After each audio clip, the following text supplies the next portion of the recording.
Welcome to the NBA Coast to Coast podcast. I'm your host, Nate Weitzer. Flying solo today. Josh got a little sick here on the eve of the trade deadline, but I assure you he's not going anywhere. He should be back here Friday with a full slate of player props and best bets to go through. I ran through the entire slate there with best bets on a 6-gamer here on Thursday as we await the final trade deadline news. Think got some good leans and likes there in there. And I will bring you 2 player props here. As always, like and subscribe to the page. You'll get these episodes every single weekday through the regular season and postseason. And check TheLines.com to see how markets are adjusting here after the NBA trade deadline here on Thursday. But without further ado, let me get into the pick here. Austin Reeves, over 11.5 rebounds, assists. I think it's time to go back to him. Might be the last time to go back to him at this number because I think Luka is going to debut on Saturday. But for now, we get the AR LeBron show as the only creators for the Lakers. They went super big against the Clips in that win on Tuesday, which was kind of surprising. And I don't know if they are able to pull that off against the Dubs tonight because I think the Warriors are going to be going pretty small with Wiggins gone and, who else might not be able to play here on a back-to-back for a veteran squad. So we might be looking at a lineup of Steph, D-Pods, Buddy Hield, Draymond, and then the center rotation. And that just, to me, sounds like a lot of pace and space and a lot of rebounds and assists going around, which is what we saw against the Utah Jazz last night. Keontae George, Isaiah Collier smashing their props. Now let's take Reeves, who does have 11 of these peripheral stats in 6 straight, gone over a couple times.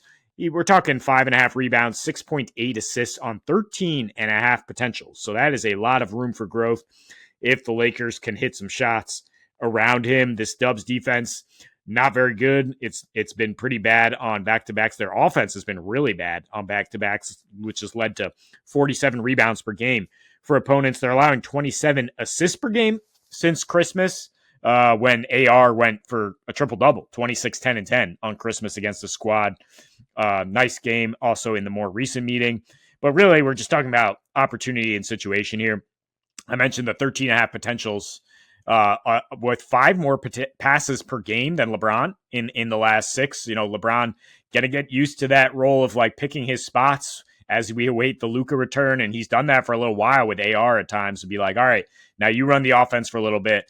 And in the 2 post-trade where, again, we're going to remake this whole Lakers team and ethos, like 15 potential assists, only getting half of those into actual assists, still 7.5. Like if you get 7 or 8 dimes from Austin Reeves, like you're telling me we're not getting 4 rebounds as well in a potentially fast-paced game. I feel very confident about that. I mean, he's at 5.5 rebounds before the trade, after the trade in this recent span. The last 2, an adjusted rebound chance of like 75% without AD out there. Jared Vanderbilt has gobbled up a few of those, but I think he gets some opportunities again because the Dubs will have a little bit of a smaller lineup than we saw with the Clippers, and it's just a good spot for guards to come in there and grab those boards. So AR, first pick. Second pick for me is Franz, 25.5 points. Franz Wagner. Magic on a back-to-back. Will they be able to hang? That is probably the biggest question mark with this pick. I also have a lean towards Cole Anthony. I don't have his number yet, but I mean, he's been 14 points in a couple straight. I think he can get there again because just Denver's guard perimeter defense is just terrible. I know they were able to blow out the Pelicans and that ruined my CJ McCollum over for the second straight time. But I mean, Magic, who knows what they're able to bring? I know Franz is going to bring it on back-to-backs. Like we talk about, he's just playing no matter what. He doesn't care about recovering from the injury. He's a very young guy. And on 5 back-to-backs this year, he's averaged 29 with a 34% usage rate in 7 without Jalen Suggs, who might not be able to go. 26 points per game. Again, the 34% usage rate. His assists have dropped considerably, cut in half, basically 5.7 to 3.1 without Suggs there, as he's just taking the ball in the basket. And the Denver perimeter defense is awful. The rim protection is awful. He should have plenty of success going by his man and scoring past Joker down low. And then Paolo, who struggled in general in his last 8, 39% from the field and a usage rate under 30% in 3 straight, often being tasked with just being the facilitator now that they don't really have Suggs for very much for Orlando.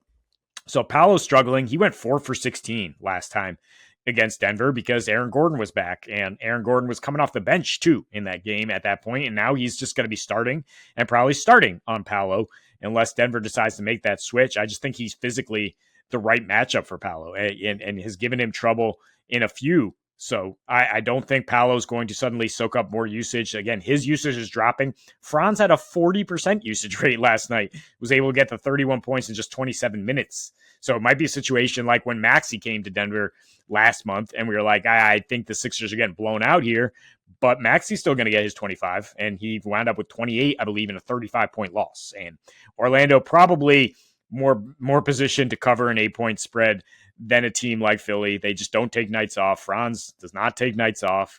So give me him on a back-to-back to just get the points. Don't really want to add any of the peripheral stats. And that's all the time we have here. 2 picks from me. Josh will be back in action tomorrow, hopefully, fingers crossed, as we get past the trade deadline and bring you these episodes each and every weekday going forward. Until we see you next, happy betting.